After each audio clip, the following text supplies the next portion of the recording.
The Earnestly Speaking podcast is a show that is founded on free-flowing conversation and may at times venture into mature subjects. Listener discretion is advised. Yeah, Earnestly Speaking podcast.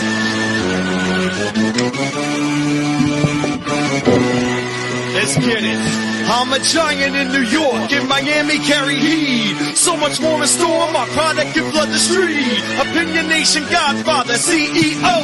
Puff in the late 90s, gon' see me blow. Oh. Got my hustle on, no imitation of bad. Army of untouchables, Opinion Nation stab. Never an off season, homie, check the numbers. Heartthrob in my own right, supplying southern comfort. Earnestly speaking, my ego is well fed. Earnestly speaking, you're too evil and no threat. See, I'm like a hurricane, you're a mild breeze. Earnestly speaking, leaving Eli a dynasty.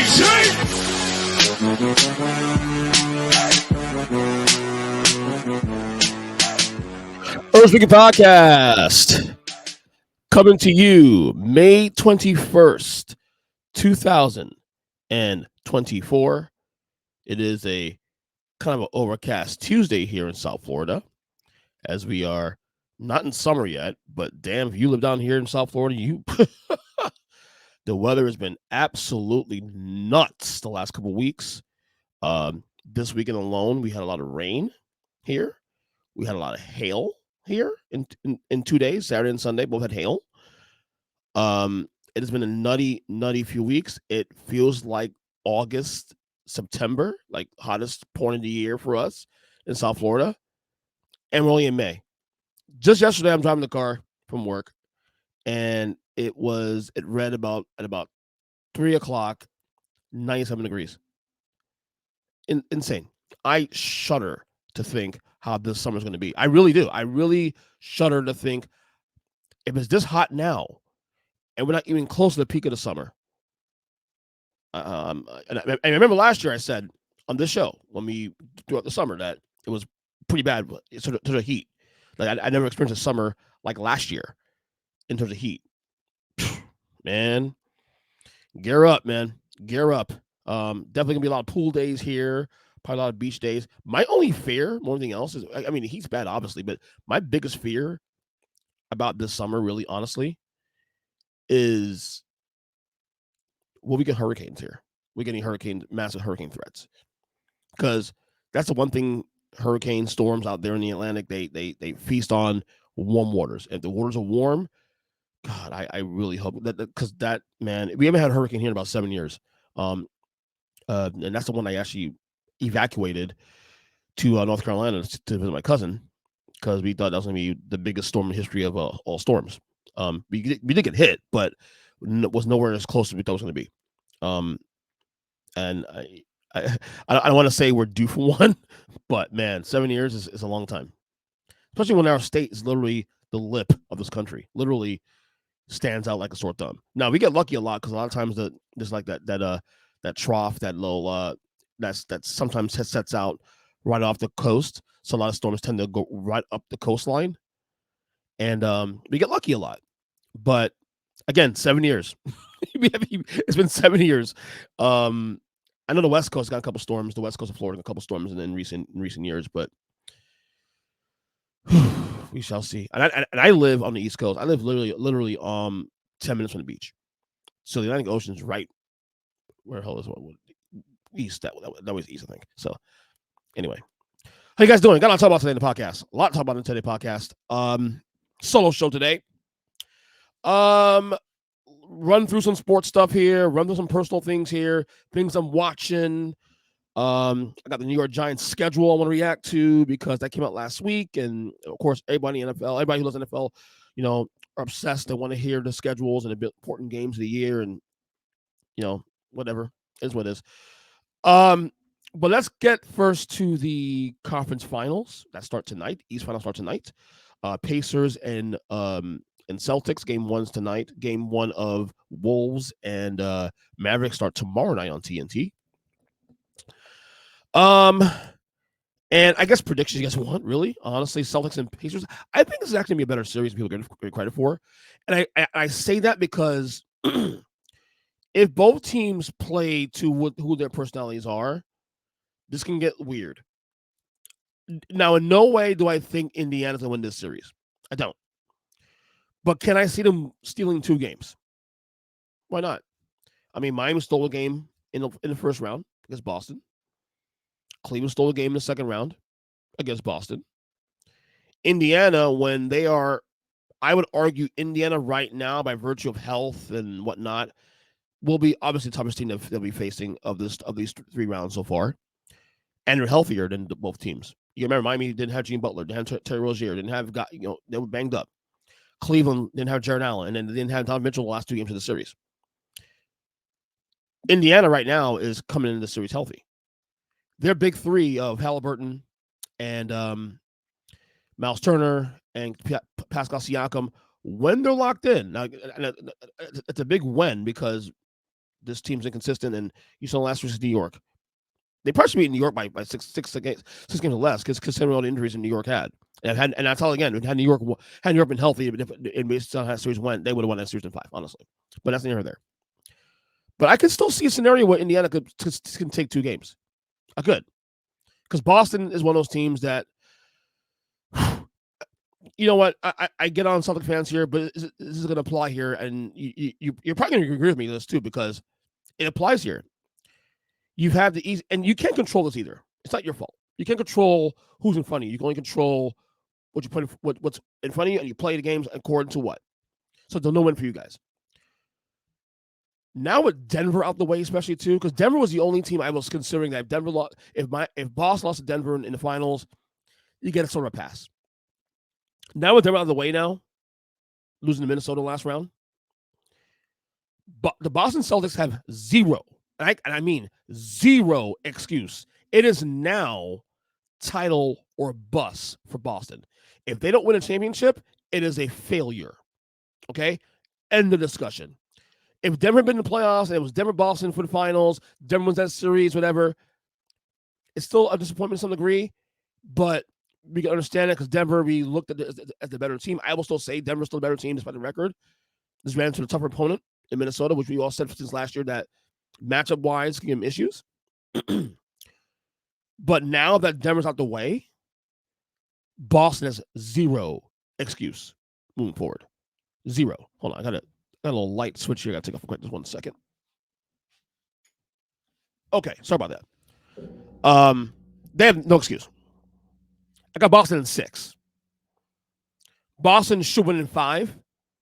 I know Kristaps Porzingis is going to be out for the first couple games of the series. They expect him back some point in the series.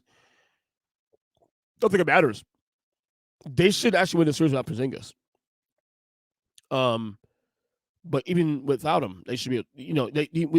Especially with him now, they need to lock in. They need to lock in. So I'm gonna take in Boston in 6. But keep an eye on this game because I think game 1's important. I think if Indiana could actually win game 1, forget the fact that Boston lost game 2 in both rounds. Against Miami, against Cleveland. But if Indiana could steal game 1 out the chute and throw in some doubt early in the series, that can go a long way. I'm just saying, mentally. I'm not expecting that. I mean, obviously, you want to win either 2 games, but I feel like game 1, especially 2, out the chute, could add some doubt to the Celtics early on in this series. That's an interesting dynamic there. But I'm going to take Boston in 6 for this series and no win in the finals, obviously. All right. Next round, the next series, West Finals, we have we have the Wolves, Minnesota Wolves, and Dallas Mavericks. Again, raise your hand if you have this Dallas Minnesota Conference Finals before you started. Nope. Put your hand down. No one, you did not have that. Shut up. Minnesota, wow, what a story. What a story. Ant Edwards doing his damn thing. Obviously that team, and I'll say it again, Ant Edwards doing his damn thing. He's probably the best player in the playoffs right now. But this team does not reach where they're at without Karl-Anthony Towns doing the things he's been doing this entire playoffs, and especially this series against Denver. He grew up in this series, honestly. And you guys know me. I am not a Karl-Anthony Towns fan. I'm not at all. I have been one of the most biggest critics of this guy for quite a while. I just think the guy, to me, has always come up softer than he should be. He's not a leader. He should be a number 1 guy. But he's in the right role because Anthony Edwards is number 1 guy. Anthony Edwards is a leader. And saying that for a guy who's 22 years old, It's kind of quite amazing. But we all said that Minnesota will go as far as Karl-Anthony Towns goes, not because Ant Edwards. Well, you saw in Game 7. Ant Edwards didn't have a great game. He was very inefficient. He had 16 points. He was their third leading scorer in the game. But what happened was Karl-Anthony Towns picked up the slack, brought the energy. He was locked in. And you saw in that series, whenever Karl-Anthony Towns was locked in, not just with points, but also just defensively and just engaged, Minnesota won all their games. When he wasn't locked in, when he was not engaged, Minnesota lost. That's simple. Because Ant will do Ant things. Even if Ant's inefficient, he'll find ways to play winning ball. And that was in Game 7 against Denver. Was setting screens, he was rebounding the ball, playing great defense. So he found other ways to be effective while not shooting the ball well. And eventually, late in the game, he started making some big shots to close out the series against Denver. But Karl-Anthony Towns is the key for the Wolves to win the title. Karl-Anthony Towns has to be locked in. Okay? And once that happens, it just spreads out the wealth across the board. Dallas Mavericks winning 6 against OKC. Not surprised I had that prediction. I thought Dallas's experience, their defense has actually been really improved, especially in the last 6 weeks of the year. And what I found impressed about this series about Dallas winning in 6 is that you had a lot of really mid to average Luka games in there. You had a lot of mids, really a lot of mids. Quite frankly, the entire series, Kyrie Irving was not that good. And yet, you get PJ Washington stepping up. You have the bench players stepping up, Lively, those guys stepping up on defense. But this is also a different team now. You're playing a very young OKC team. We're going to have good grades for the losing teams in the second round in a second. I'm going to go Minnesota. I was leaning this one 5, actually, to be honest with you. I find Minnesota, this win against Denver is going to propel them. I just think this team's different. But I'm going to take the safe route and take Minnesota in 6. Minnesota in 6 against Dallas. I want to see the defensive matchups. If Ant Edwards, he said after this during his post game, say he wants Kyrie Irving, he wants him to match up with him. If that will play out as such, because you can say things, and I believe what he's saying, but doing is another thing. Kyrie Irving is a different bird, and when he's on the court, again, like Katt, when he's on the court, when he's engaged and locked in, and look, he had a great series against OKC. We get all that, but at the same time, he was still engaged in ways. And I expect him to be much better in this series. Although Minnesota's defense, I think that's the equalizer there, and they have the wing players to keep Luka and Kyrie on the wrap. So they're going to need another PJ Washington type series really to be able to win this series. But unfortunately for Dallas, I don't see it happening. Give me the Wolves in 6 as well too. I was leaning 5 before I started recording this podcast, but I'm gonna go 6. I think you can find a Luka game here and a Kyrie game here. We'll see how that goes. All right. As for the losing team second round playoffs, we have 4 teams that went down in the second round of playoffs. You have the Cavs, the Knicks, the Thunder, and the Nuggets. Here's my letter grades for both these teams. All these 4 teams. First team first, the Cleveland Cavaliers. I gave them a C. A good year. Made second round of playoffs, so that's progress from last year. But as I said all year long, this team's not a title team. So they are who we thought they were. I thought they struggled against Orlando in the first round. They should have won that series by at least 5 or 6 games. Injuries obviously hurt them. It's a good year, but what's next to this team? What do they need? Well, first I need to figure out Don Mitchell if he's going to re-sign an extension. That's first thing. And do you keep that backcourt of him and Garland together? We'll figure that out. Obviously, there's a lot of moving parts there. I feel like they need one more veteran presence, not necessarily a star, but I do feel like Don Mitchell has a ceiling. As good as he was in moments throughout the playoffs, he has a ceiling. And depending how the rest of the East goes, they can still be a player in the East, but like Boston, how good they'll be in the next couple of years. I feel like Boston will be this as good as they've been at least for the next 2-3 years. Locking in the Tatum Brown, and now locking in Drew Holiday for another couple of years. So the question is going to be with Cleveland, can they get on level with a Boston, with a Milwaukee? I know we can say Milwaukee in the first round exit, but Milwaukee starts Giannis when he's healthy, top 2 team in the East.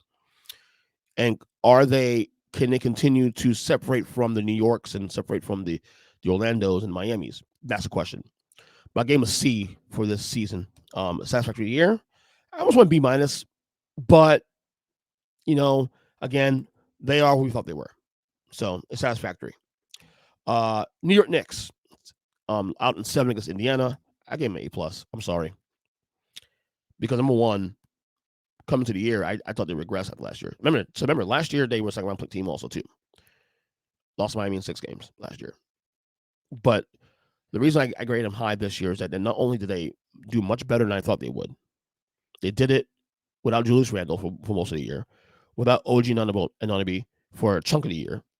Jalen Brunson taking another leap as a MVP candidate. A number 2 seed in the Eastern Conference. Beats Philadelphia, granted not healthy, but still against Joel Embiid and a Sixers team that was coming to the playoffs red hot. Okay, and then they had Indiana on the ropes. They should have won Game 3. And had they won Game 3, had they been healthy, especially 2, I think they win the series in 5 games.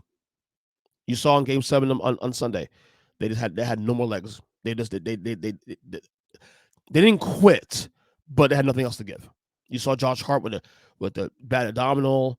No, obviously OG came back for this game. Looked slower than molasses. Did not look the same guy. Obviously, no Randall. Brunson was hurt already in the series, and he gets hurt in the third quarter with the fractured hand. I think it was. I missed most of the game because I was traveling. But all in all, the season as a whole was a massive improvement. Now what's next for the Knicks? They got to find another star, a Paul George. I don't know, something like that. That can also, complement Jalen Brunson, because as good as Jalen Brunson is, you don't want him scoring 40 points a game, 30.5 points a game. You don't want that. And I know they won the games doing that, but that is not sustainable to winning titles. When you start getting up down the bracket against better and better teams, you're not beating Boston playing that way. You're not beating Denver playing that way. Minnesota playing that way. That's not going to happen. So I need to add to that roster. Find a way to trade Julius Randle. Find a way. I mean, he has some value. The question is where.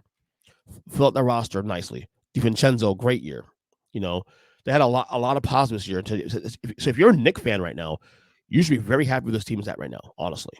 So I gave him A+, absolutely. And I'm saying as a Heat fan who can't stand the Knicks. How about that? All right.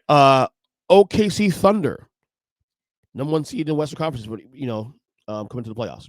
A+. They were supposed to lose Dallas. Yeah, I don't care about the seedings. It's about matchups, experience. This is the youngest team in the league by far. SGA should be, in my opinion, should be MVP, but it was nip and tuck to him and Jokic. Jokic wins it. Okay, no big deal. It made a lot of leaps. Chet Holmgren's actual rookie year. Well, first year, second year was really his rookie year. Made massive leaps too. This team came together great.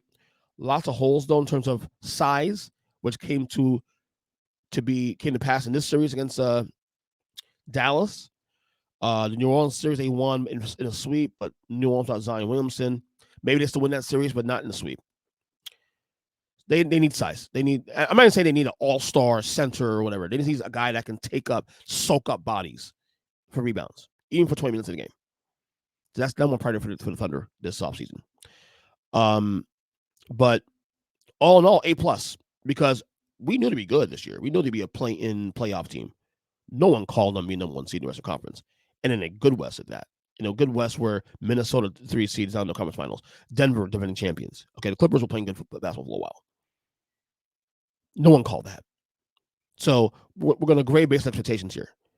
The Thunder over-exceeded expectations. They weren't supposed to be this far in the playoffs, let alone a game away from going to Game 7. Even against a Dallas team that, okay, look, Dallas was worse than this year, but Dallas got hot late in the year. Dallas has Luka. Dallas has Kyrie Irving, guys who've been there. You have to give him credit there. But then I have to make this team roster better. They need more size. Size is the one thing for the Thunder they need to address. So they got an A+ from me for that. All right, finally, the champs. Well, there'll be new champs here, but the champs, Denver Nuggets, 2 seed in the Western Conference, out in 7 against Minnesota. Game a C. I mean, they pretty much did what we thought they would do. Top seed, 2 seed in the Western Conference. We kind of thought we had that. So nothing there. Beat the Lakers in the first round, 5 games. But this is a series where they failed.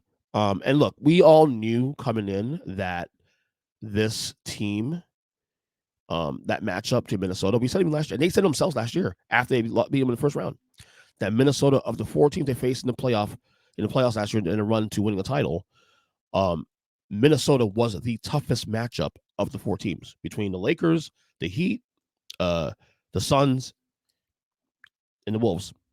Minnesota was a tough matchup. Obviously, you saw these guys take leaps, and they ever take a leap. Gobert play much better this time around.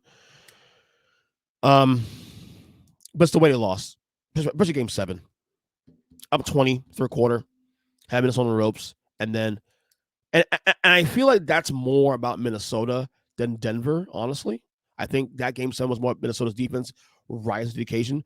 But again, you scored 24 points in the second half of the game. What the fuck was that? That I didn't see that coming. Michael Porter Jr. was a disaster the last 4 games of the series. I mean, look, it is what it is. I know people hate saying that, but it's what it is. It's hard to repeat champions. We keep pretending that easy to go to the finals, easy to win finals. Clearly, we haven't had a repeat champion in this league in 6 years now. Parity's here in NBA basketball, but I had to break you guys. Parity's here. I love it. We had a different champion for the last 6 years now. It's great. And I know people are like, oh, Minnesota and Indiana and all these small market teams. Yeah, you're the same guys complaining like 10 years ago. I'm so tired of Cleveland against Golden State every year. Oh, I'm so tired of Spurs and Heat, LeBron against whoever, Lakers and whatever, every year. Same folks complain about the same teams every year. Now we're getting something different every year, and you still complain about it. Stop. But anyway, that being said, Denver gets a seat from me. So that's just that. And enjoy conference finals. And season's going to come to a close, guys. It's sad. It's really sad for me. So anyway, let's go to hockey. Something I don't really talk about on this podcast a lot, but I do watch hockey. I guess folks out there that don't realize that will make fun of me not being a hockey fan. Look, I'm not going to lie to you. I've been closer to a casual fan than a hardcore guy, especially in the last like 10, 15 years. A lot of that also, too, is the fact that I've added more to my life in the last 15 years, getting married, having children, other interests and stuff.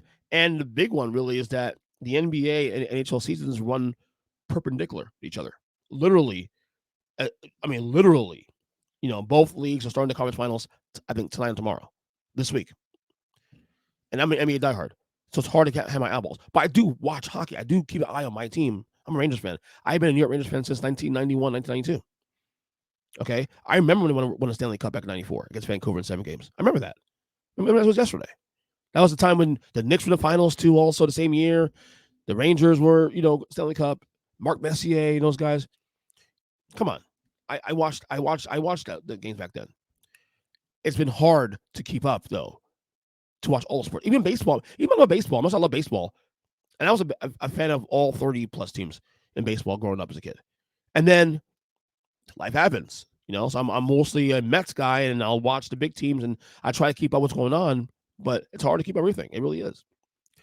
But we have a series now in, Eastern Conference Finals where I'm heavily invested now, not only because I'm a Rangers fan, but I also do, because I live in this market, cheer for the Panthers. Now, I'm a Rangers fan first, obviously. Everybody knows that. It's similar to what with me in football. I'm a Giants fan all day long. Like, I like the Dolphins. I like the Dolphins. They're the number 2 team in the NFL. But when they play the Giants, who damn well I'm rooting for the Giants. The same thing in baseball, which is even a little weirder because it's, they're both in the same division, the Mets and the Marlins. I don't hate the Marlins. I want the Marlins to do well. But if they play the Mets this weekend, I'm rooting for the Mets, obviously. That's that simple. And I think me being a Heat fan actually did this because, so you guys may not know my history of, life and how I became a fan of these teams and all that. So I'm born in New York. I'm born in Brooklyn. Okay, I'm born there, lived there for 9 years, moved down here as a child in 1989. The second year of the Miami Heat's existence, when they drafted Glenn Rice, they had that Cycli in the team, Ronnie Cycli and Grant Long, those guys. I became a Heat fan in 89, the second year of the team's existence. And through the years, as I gotten older, you know, hardcore Heat fan. I mean, the Heat are my number one team in all sports, more than the Giants, more than the Mets, more than the Rangers. But living this market for as long as I have now, we're talking about now close to 40 years. I'm 30 something years.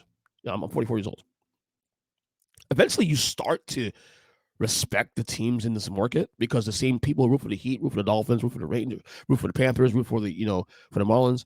So you start to intermingle those things with other fans, especially someone like me who's a big sports radio guy for years and listen to sports radio. You start to kind of soften on those teams. Not to say your favorite teams though, but you soften on that. And that's what happened with me with the Panthers. That happened with me with the Dolphins, and to a certain degree with the Marlins too also. So the Panthers have been really, really good the last couple of years. They've been very competitive. Went to Stanley Cup last year, won the President's Cup 2 years ago.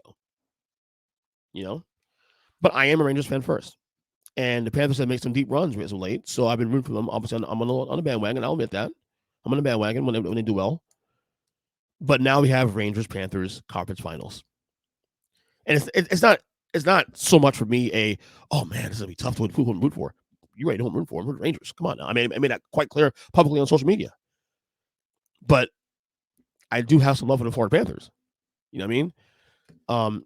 Now in my house, my wife, who's born here, although she really hates Florida as a whole, like she hates Florida, like the state. She's tired of living. She wants to live somewhere else. She hates the heat here. She wants to go somewhere else. She's just tired of the weather and all that. She's more suited for cold weather, mainly because she's born here and raised here, and that's all she's known. She's tired of the state. But she is a fan first of the Dolphins, of the Panthers, of the Marlins, of the the Heat, of course. So we are, as the title today of the podcast, we are starting now a house divided. She's a Panthers girl. I'm a Rangers guy. So we'll be at each other's throats for the next week and a half, 2 weeks. I have Rangers in 7. Okay. Not for another reason than, the two teams are tough. So going 7 games means these two teams are very competitive. Rangers have home ice advantage. If the Panthers win the series, I'm not going to be surprised. If Panthers win the series, I'm going to root for them to win the Stanley Cup also too. So whenever the series, I'm rooting for the Stanley Cup anyway, so it doesn't matter. But it should be a fun series. I'm gonna be locked in. But it's house divided here. I'm just wondering how my kids are going to react to this. Are my kids going to be with dad or with mom? I got a feeling it's going to be mom because they're Florida kids. They tend to. I don't know. Maybe my youngest son might favorite mom, and my oldest will favorite me. We'll see. But it should be a fun series. I can't wait to watch it. I think game 1's tomorrow night, Wednesday night, at the Garden. So we'll see how that goes. So yeah, looking forward to that. All right, a little NFL talk here. I before I get to the New York Giants schedule, I wanted to discuss something related to the schedule. It is amazing how the NFL makes itself relevant so far into the offseason. We're now in middle, late May. Okay. And the NFL, to some degree, is still being talked about. They have found ways to monetize their product beyond the Super Bowl, beyond free agency, beyond the draft in April. And now the season schedule release date is a big deal now. They do 2-hour specials on ESPN and podcasts. And I mean, hell, I do it here on the NFL schedule. And I don't hate it because, again, it's content. We're in an era, I know people are like, oh my God, it's a big deal. But we are in an era where people want content. So people are going to give it to you. The NFL's found ways to monetize on that as well. And it amazes me that because years ago, and obviously this is before social media, this is before what we have now. You get a schedule, you see the schedule. All right, cool. That's the schedule. Done.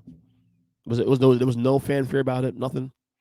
But again, you can't compare. People say, "Oh, it's not still back then." It was still back then because there was less things. There was less access. We didn't have social media. Now we have TikToks and Instagrams and all these things. And now teams get creative now. Like when teams release their schedules now, they get creative with it. They actually get creative. They actually, do little videos. The Chargers one was phenomenal, actually. But it's amazing how the NFL has continued to find ways to monetize. It's really a 12-month sport. It really is, because now we have OTA starting in June. Oh, no, now actually, now going to June. Okay, June might be the only month of the year where the NFL is probably at the lowest of interest. But guess what? July is training camp, and even on this podcast, I start ratcheting up some of the NFL content on this podcast in July. I do what I do last couple of years. The last couple of years, I've been doing quarterback rankings in July. I rank the NFC and AFC quarterback rankings, which I don't even know if I'll do it this year. We'll see how it goes, because I have other things planned for the show. But yeah, you can find 11 to 12 months of content in the NFL to talk about to some degree. And the NFL schedule now is the latest thing.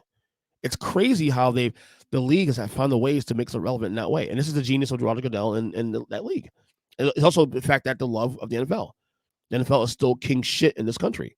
It really is, So anyway, speaking of schedules here, I'm going to bring up the screen now. My New York Giants, and I want to focus on the Giants because it's my team.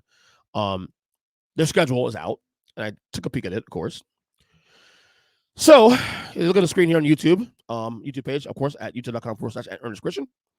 You will find here that the New York Giants schedule, first game of the year against Minnesota. By the way, all the teams in red is home games, and then the clear ones, of course, is away. So we open the season at home against the Vikings. That should be a win, right? Let's go to the schedule real quick. At Washington, week 2. I feel like I'm splitting Washington this year. I'm gonna use it as a loss. I think Washington's better than New York right now on paper. We'll see. Week 3 at Cleveland, that's a loss. That's 1 and 2 right there. Week 4 versus Dallas, that's another loss. Look, what the hell? You like your team? Dude, I'm a realist, bro. Dallas is better than New York. Even if Dallas didn't do anything with their team, Dallas has owned us for the last 5 years. Stop. Okay, by the way, that's Thursday Night Football game for the record. Then at Seattle. Seattle has not really gotten better, but it's also in Seattle, so it's no loss for me. Cincinnati, week 6 rather, at home. That's a Sunday Night Football game, actually, by the way. I'm leaning a loss. I mean, if Joe Burrow is healthy, that's a loss. Okay. Week 7 against the Eagles at home. That's another loss, in my opinion. So right now, walking to week 8, we are now, in my opinion, going to be 1 and 6 right now. At Pittsburgh, week 8, that's a loss for me. Good gosh. This team's already over, this team. Week 9 versus Washington home, I'll take a win for that one. Week 10 at Carolina, I'll take the win for that one. So we're going to go to bye week, week 11, with a 3-7 record. Pathetic. Week 12 versus Tampa Bay. Now, I know Tampa was a playoff team last year. But can they capitalize on it again? I'm going to lean on a win here. I'll take a win for now. So 4-7 for the Giants now. Probably still in the Walker hunt, because remember, you're taking 7 teams down to the playoffs every year. Week 13 against Dallas, and I think that's Thanksgiving, if I'm not mistaken. That's a loss. Therefore, prove me wrong on that one, please. Okay. Week 14 at home against New Orleans, I'll take as a win for now. Week 15 against Baltimore at home. Baltimore's played better than us, although we beat them 2 years ago, but still, doesn't matter. Week 16 at Atlanta. You know what? Kirk Cousins, is he healthy at that point in the year? You know what? I'm gonna have a win in that one. Let's get a win for the Giants that one in Atlanta. Okay, that's a nice little Christmas present for myself. Okay, all right. Then you have week 17 against the Colts at home. Again, are the Colts going to be healthy? I don't know. I will take the Colts as a win. I don't care. And then in week 18 at Philadelphia, could be a game the Eagles need. So if they need it, especially the Cowboys, Eagles are going to be battling for the division, maybe for playoff seeding. Who knows? I'm going to give the Eagles that game. So what I have here, the Giants right now, just off the rip, before training camps, before anything of that nature, is I have the Giants going 7-10 this year, which means Daniel Jones is going to be done probably. Okay. By the way, that Carolina game's in Germany for the record. A couple of the games here on the schedule, the Steelers games, a Monday Night Football game. Another little thing here. The Bengals games, the Sunday games I mentioned earlier. Thursday game against the Cowboys week 4. Let me see. The That's about it. Oh yeah, the Dallas game. That's Thanksgiving. Yeah. So for a team that's not that good, they're still getting a whole lot of love from the media because they are in New York. It's a big market team. Come on now. But that being said, I see 7-10. Again, my fellow Giant fans get mad at me all you want. Prove me wrong. They're not a good team. I mean, the defense is good, but until Daniel Jones can show that he is a confident quarterback and be consistent, and this is last year pretty much. If he does not show out this year, because that contract he signed last offseason is really a 2-year deal. Like I know it's 4 years, 160, but they can get out clean after year 2. Well, this coming year is year 2 for Daniel Jones. This is a put up a shot for Daniel Jones. If he can't get the job done, we out. So that's where I'm at on that one. 7-10 is my prediction for the Giants. At this point, we shall see, obviously, how things play out this year. Though we got a whole summer ahead of us before we get there. So, but I have 7-10 right now. Obviously, when you guys do it on the podcast, we do over unders on the show with my boys Zach and Chris. And we'll see once again if I haven't even seen the Giants over under. To be honest with you, I imagine their over under is at least 6.5. 6.5, 7.5. Take the under. If it's 7.5, take the over 6.5. I guess. I don't know. We'll see. All right, let's talk about what we've been watching as of late. When I'm watching content wise, I've been watching a lot of content as of late. I told you guys last week, my wife and I, we finally finished Sopranos after. So we started the show. We didn't watch the show in real time for the record. I didn't watch the show in real time, so I'm not going to be front on that one. But we started watching the show, and we attempted a couple times to watch it, to finish it. I think before we had kids, actually, like maybe 14 years ago, then 12 years ago, and every time we started, we got to season 2, season 3, and then we stopped. And then we told her that this year is the 25-year anniversary, and I intend to finishing this podcast, finish watching the show, because I want to do a special podcast on the show this summer, which I'll be doing in a couple of weeks, hopefully, with a good friend of mine. Look out for that one on this feed. And we finally finished it last week. So, but what I've been doing also too on my leisure time, of course, is I've been watching a lot of first off WWE Rivals on A&E. I finished season 3 this past week. I started season 4 2 days ago. Season 3 was really good. Shorter seasons this time. The first 2 seasons had 10 episodes. This one had 6. The episodes, much like season 2, season 3, the episodes I was mostly fascinated about was really ones focused on the rivalries of the feuds that I was not watching in real time. So obviously, you touch on the obvious stuff. Like I love HBK and Shawn Michaels and Undertaker's feud. Now, granted, the legendary WrestleMania matches that happened in the late 2000s happened when I wasn't watching. But I knew about the early stuff. My favorite match of all time, obviously, is their Hell in a Cell match. The first Hell in a Cell match ever in WWE history from Bad Blood 1997. But watching that was great. But to me, the standout for me of this season really was the episode between 2 of them. One was the Randy Savage Jake Roberts feud that happened in 91 and 1 to 92, which it was really very short, to be honest with you. But also the Randy Orton John Cena feud. 2 guys that came into WWE at the same time, went to the same, the developmental school at OVW in 2000 to 2002. Both came in 2002. Both made splashes immediately. Randy Orton was at the time the youngest heavyweight champion in history of the company. Watching his rise, especially as a heel. And then John Cena, of course, his you know how big John Cena is, arguably Mount Rushmore guy in history of WWE. That was a great episode too, and seeing how those guys interacted and how that feud went in the 2000s into the aughts. I enjoyed that episode. I started season 4 actually on Saturday. So far so good.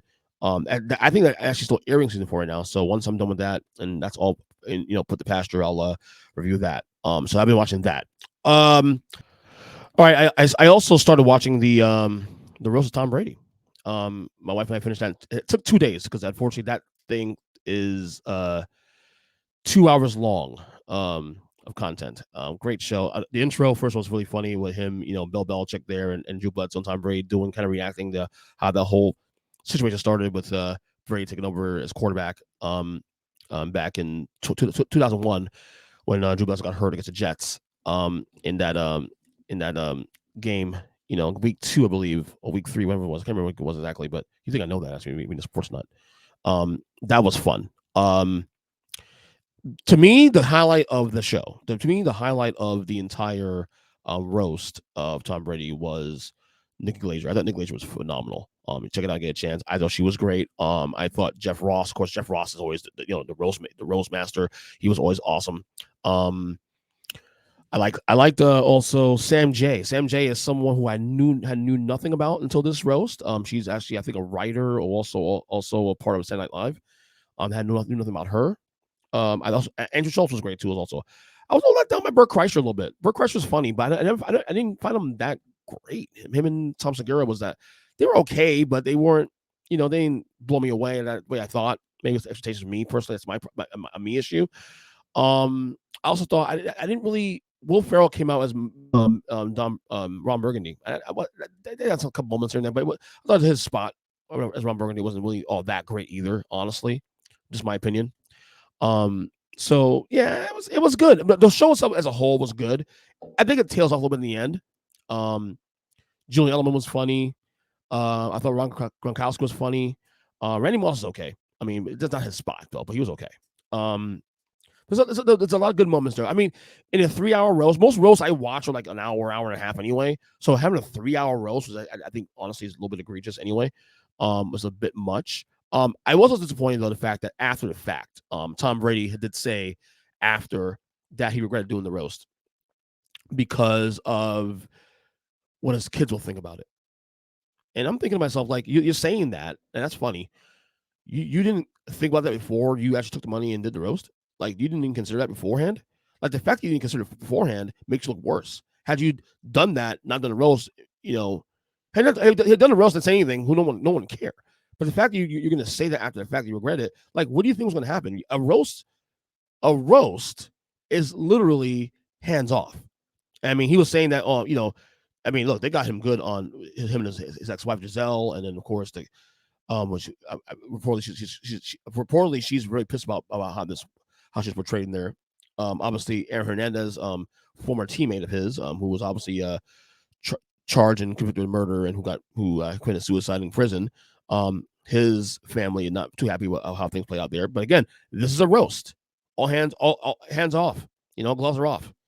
So for me, for Tom Brady to say that, honestly, is a little bit sad and a bit. I think he's a little full of shit there. Honestly, I'm gonna call spade a spade. He's full of shit because you can't say you want to do a roast, take the money Netflix gives you for the fucking roast, and then you get mad about it and like, oh, I regret it now. Look, you got what you asked for, so deal with it. So that was, to me, was a bit unnerving for me. Then last night, my wife and I, we watched Katt Williams' latest stand up called Woke Foke. I thought it was pretty good, actually. I actually enjoyed that one. Better than his last one he did on Netflix called World War III. That came out, I think, 2019 or 20, whatever, 21, what the hell it was. Katt Williams now, the revival of Katt Williams has been really cool to watch ever since his interview with Shannon Sharp back in, I think it was February or January. He has turned the industry off his hinges. He's touring now. He's back on his feet again. He had a rough couple of years actually with legal issues and whatnot. And thankfully he's back on his feet now. He's doing his damn thing. Look, I don't think this woke folk stand was as good as the stuff he's done in the past. Obviously, to me, his peak was obviously in mid 2000s. I mean, he was on fire in 2003, 4, and 5. But for what he's doing now for this climate, he's a voice needed. Obviously, look, I know people are so offended by little things here and there on both sides of the aisle, but comedy is something we can all come together on and just not take too seriously. I'm glad we have a Katt Williams around here and these roasts and all these things. But yeah. I enjoyed it though. My wife and I watched it in one sitting. It was only an hour and 2 minutes, so we got it done in no time. Definitely worth watching. And then I started rewatching The Boys, the show The Boys on Amazon. This show started in 2019. I actually did watch season 1 when it first came out. My wife and I watched it when it first came out. However, because of we started season 2 when it came out, and I watched the first 2 episodes and didn't finish it. And they've done season 2, obviously, they did season 3, And then season 4 is dropping actually June 13th. So what the wife and I were talking about this while watching Sopranos. We said we should catch up on the show before the premiere of season 4.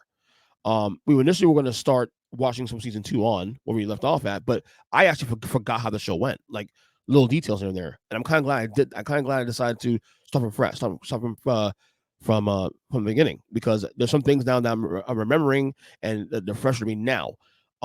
So if we can get in 2 episodes a night, minus 2 nights that she's not here at home, for work, we can get caught up right in time for the season 4 premiere of The Boys. Great show, obviously very, very vulgar, very, very unfiltered in the content. Superhero show, but it goes the other way, where the bad guys are actually superheroes, but they're bad guys, and it's really, really worth to watch. Obviously, if you don't like blood and gore, then I would not suggest watching it. But I love season 1, so I'm hoping to be caught up with the show by the time June 13th rolls around, which is 3 weeks from now. And I know I heard they're going to drop, and they drop episodes unlike Netflix. They drop episodes weekly. They don't drop the whole entire season. They drop it there and then call it a night.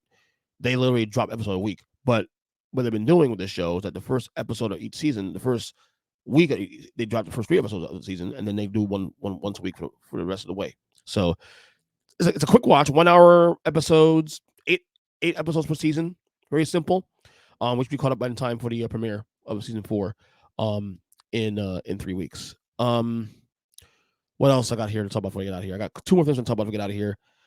Let's talk about the Diddy saga. Y'all been following that, of course. We actually covered a little bit on the episode that with Sir Denny Blanco, I believe was a month ago. We discussed the Diddy saga, because I was kind of greening about the whole situation. Like, I hear things, but I never been a Diddy guy anyway, number one, so I don't even care. But there's a lot of serious accusations now against him now. So there was a thing that happened. The thing that got me really on the Diddy situation was the fact that he was accused of beating his old girlfriend Cassidy, way back in 2016, and this dude denied it. And then they settled out of court. One of these things started coming out, these accusations are coming out. She settled out of court literally a day later. Gave her, I think, $20 million, $30 million. I don't know how it was, what number it was. Well, the video of said incident was released by CNN last week. And yeah, it shocked the world. You see him, it's definitely him on the video, and Cassidy, you see him come in there chasing her to the elevator, I think it was, and then hitting her a few times and then dragging her back to the room. Well, this weekend he put out a statement. I'm gonna, for fairness' sake, I'm gonna play a statement here on the podcast, and we'll react to that in just a second. Here's his statement regarding the release video of what happened, the video from him beating Cassie in 2016. It's so difficult to reflect on the darkest times in your life. Sometimes you got to do that. I was up. I hit rock bottom, but I make no excuses. My behavior on that video is inexcusable. I take full responsibility for my actions in that video. I'm disgusted. I was disgusted then when I did it. I'm disgusted now. I went and I sought out professional help. I had to go into therapy. I'm going to rehab. Had to ask God for his mercy and grace.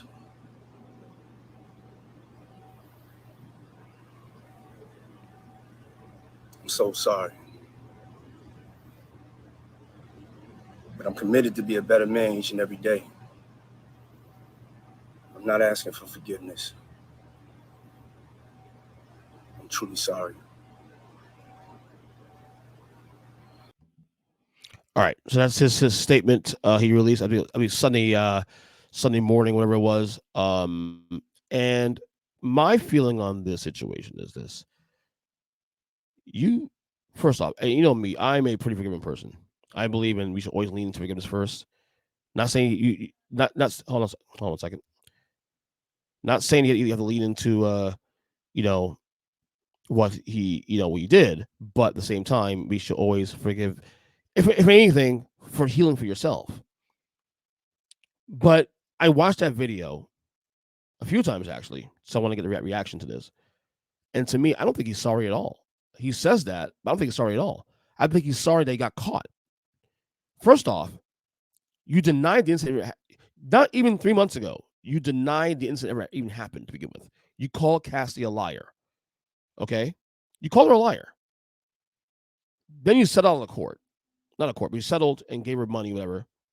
Okay? After she sued you. Okay? Literally a day later. And then we have this situation where the video comes out. I'm sorry, I'm going to be a little vulgar here, but I think Puff Daddy, Diddy, whatever his fucking name is today, who have never been a fan of the record. I've always found this guy shady as fuck. I think he's full of shit. I'm gonna call and see it. And I'm someone that's pretty level-headed when it comes to kind of things. Pretty thorough, but it's kind of things. I think he's full of shit. I think he's apologizing because he has no choice. And honestly, he probably should.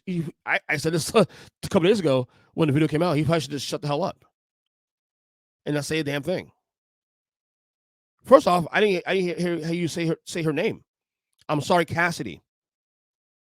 That's how I like to have heard. To me, if he had said her name in the video, that would have gone a long way of okay, I can understand. I could probably some degree see some contriteness in what he's doing there. He said, I'm sorry. To who? Ain't to me? Ain't to the public? You ain't beat me. Oh, whoop your ass, number one. You ain't beat the public. You didn't say sorry to the victim in this. Who's Cassidy? So you're full of shit. You're full of shit.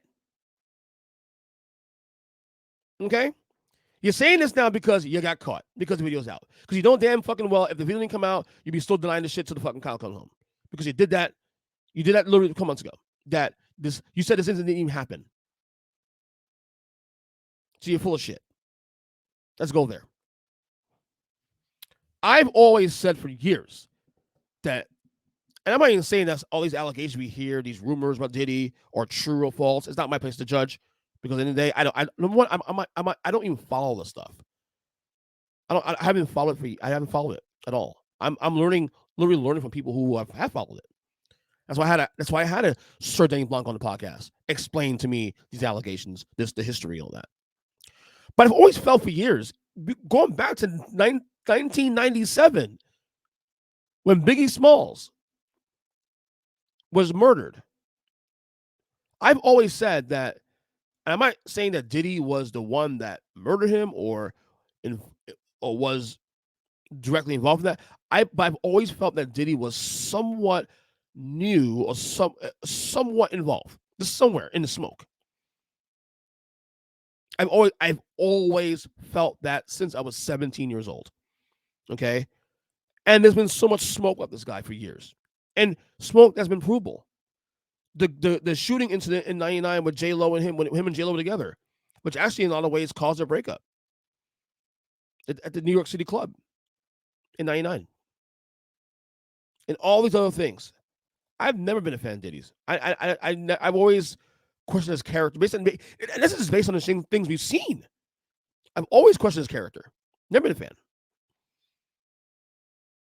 And again, I'm not passing judgment on the allegations because I don't know what's true, what's false. But there's been so much smoke on this guy for years, and now his chicken's coming on roost now. Well, I do know he's a piece of shit. He literally beat a woman on fucking camera. You see it on camera. He's admitted to it. And the worst part, he didn't apologize to her, even in the video. I would have liked to have seen I'm sorry, Cassidy. Not I'm sorry. Address her by name. And I'm one of the guys that have always been very, when it comes to Me Too, there's definitely positive to the Me Too movement, obviously. Women should be heard, but every case should be investigated thoroughly, because there are people who do cut the line, try to take advantage of the situation. This motherfucker did not do that. This motherfucker didn't apologize to her. That was not a real apology, man. That was not. Because if you really want to apologize, apologize to the real victim here. That's Cassidy. And I'm glad she's doing well now. I guess she has a new husband and they have kids together and all that stuff. And I'm very happy for her. Obviously, I barely know who she is. I've heard her name, of course, for years, but I don't really know her. But you listen to a lot of music, you just know the names. But Diddy. I mean, this is his career's over. His career's over. Like, he's untouchable. He's persona non grata at this point in the industry. I don't see him coming from this. And this is before there are more things that people will expect to come out in the weeks and months and years to come involving this guy or what he's attached to. But you reap what you sow. You do. And Diddy's getting his come up, here. So there's that. All right. One last thing we got to hear, and this is more on a personal level. Thanks for listening. Another hour podcast here, long solo pod. Love it. So my, obviously going through the health stuff I've been going as of late last year or so, trying to exercise more, eat healthier. One thing I've started one thing that's been rekindled really in the last couple weeks, and I credit my kids for this actually. My love for biking has come back. I've always biked for years as a child, teenager, all that. I'm not saying I was a professional biker, like, I did that like all the time, but I was biking. And through the years I got older, I never really just do it because I just don't think about it. I've had a mountain bike for about 10 years that my one of my best friends sold to me because he didn't want it anymore. But I never used it at all. It sat at my house, my garage for years. But now I have kids that are 11 and 7 years old. And I told you in the podcast that my two sons, Logan and Eli, are very, very active. We recently got them bikes about 2 months ago. And my 7-year-old Logan, who's phenomenal. My 11-year-old Eli didn't ride a bike until this year, and he learned to ride a bike within like a day or so. My 7-year-old Logan learned to ride a bike literally within like a day. Like the bike that he has currently, it had training wheels on it. So for the first week, he was doing training wheels. And I remember him saying that he wants to do that way for now. He wants to keep training wheels for that time being. And then one day he turned around and told me that, you know what? I'm ready to ride a two-wheeler. And within an hour, he was riding a two-wheeler. And now he's riding a two-wheeler now. This is all within the last month, by the way, for the record. So this has inspired me. And I told you guys how, like, a lot of times when my kids are outdoor kids, like to go out and play sports and, ride bikes and all that stuff. I'm outside a lot with them, because I have to watch them also too. I don't want to leave them on, I don't want to leave them unsupervised either. But we've been lately. I've started to. I got an itch to, my bike got flat and whatever. The chain got rusted a little bit, so I've been using a long time. Literal cobwebs on my bike in my garage. So I decided, like, recently to I got a new air pump and I got the tires pumped up and I started cleaning up the bike a little bit. And I in the last week and a half, I've been starting to ride with my kids now. Like, so where I live at in my development, there's like a lake around the perimeter of the entire development. And I normally, when I exercise, I walk, about 2 miles there I try to do every day, but not every day. The weather is just fucking horrible. I can't hang with it anymore. But I try to. I've started with the kids now. We're riding my bike with them a few laps a day. And just 2 laps a day on the bike is burning up my legs. But I feel good. I feel like I'm starting to go back to where I was in my 30s. This is my late 20s, where I was very active. I was in a band, obviously. I would go to the gym every day just before I settled down, got married. But here's the thing that was so much easier now for me to be healthy.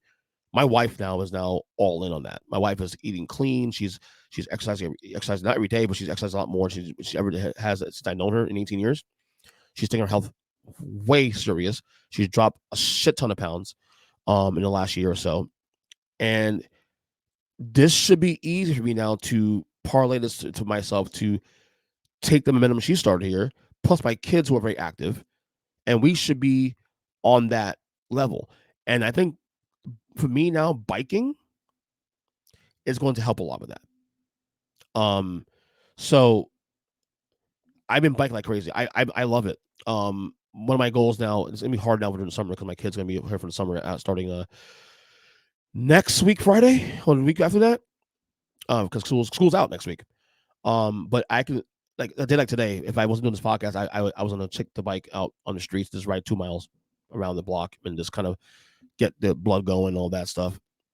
But my love of biking's back. I love it, and it's great. I'm gonna try to find ways to implement this into my daily workouts, which can also merge with me listening to content, put on some headphones, and just kind of go where the wind blows. So yeah, I just love it. It's great. I'm finding new ways now to stay active, drink more water, stay active, stay healthy. Mid-40s, man, you got to take care of yourself. Health is wealth, especially in the Black community. Health is wealth. Take care of yourselves. I want to be here to see my wife and my kids get older, grow old, my wife, travel the whole night. I can't do that if I'm not taking care of myself. So not only am I trying to eat healthier, but also trying to stay active, and I'm blessed to have my wife is on board heavily, and my kids are especially very active. So I got to keep up with them, right? So that's the plan going forward. So biking now, add that now to the list of things that I'm doing now, walking, biking, and I'm going to hopefully start in the next couple of weeks too as well, going to the gym again a little bit, but also because my dad was telling me, my dad's a big time, massive health nut, and he especially likes to work out all the time. I need to get back to strength training, little weights here and there, just kind of like doing other things to kind of build more muscle. Because, obviously your muscle, you don't use the muscle. It's start deteriorating as you get older. So I need to start getting back to that again. So that's the plan going forward, especially the summer. I complain about the heat all the time, and it is hot out here. But I will say, I do like the heat for one reason. If I go biking, I'm gonna get a natural sweat, and that's good. It's good for your skin. It's good for your body. So there's that. So, okay, I think that's it. I think we covered all the topics for today. I'm on Twitter at EJ Christian 7. Fellas and ladies, this is the podcast. If you are a fan of wrestling, number one, or especially retro wrestling talk, I have another podcast called the Wrestling Retrospective, which I do every week, although I've been doing it a couple weeks, but I think we're going to do an episode tonight, actually. I think we're covering the 1989 main event episode where the Mega Powers officially break up. So check out that episode. We're dropping that either tonight, tomorrow morning. Well, hopefully that goes through. But check it out for that as well, too. My YouTube page, guys, all my work, YouTube page at youtube.com/@Earnest Christian. We're closing on 400 subscribers. We're trying to get to 500 now. That's the goal. I would like to get there by the end of the summer. We'll see how that goes. Share this podcast. Share all my things. My link tree, of course. You can check it out on the link as well, too, also in the show notes. Other than that, we'll talk soon. We have more pods coming probably this week, so look out for that. I won't tell you what's going on yet. You'll just see it and drop it in the feed. Remember, we don't have an actual schedule.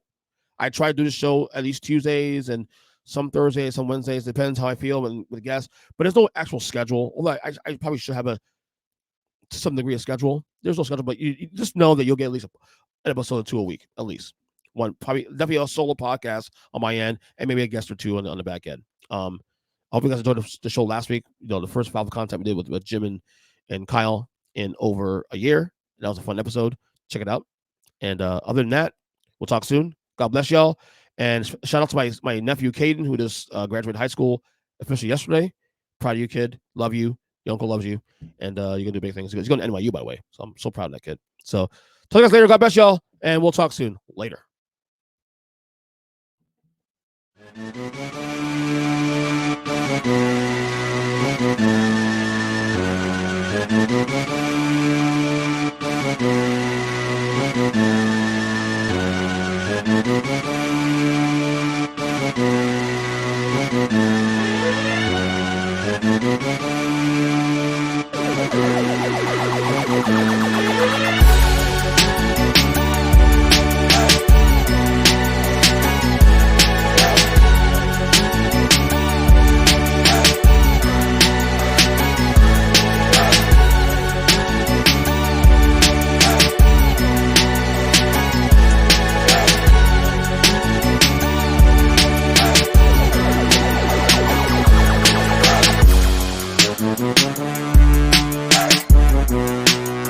Thank you.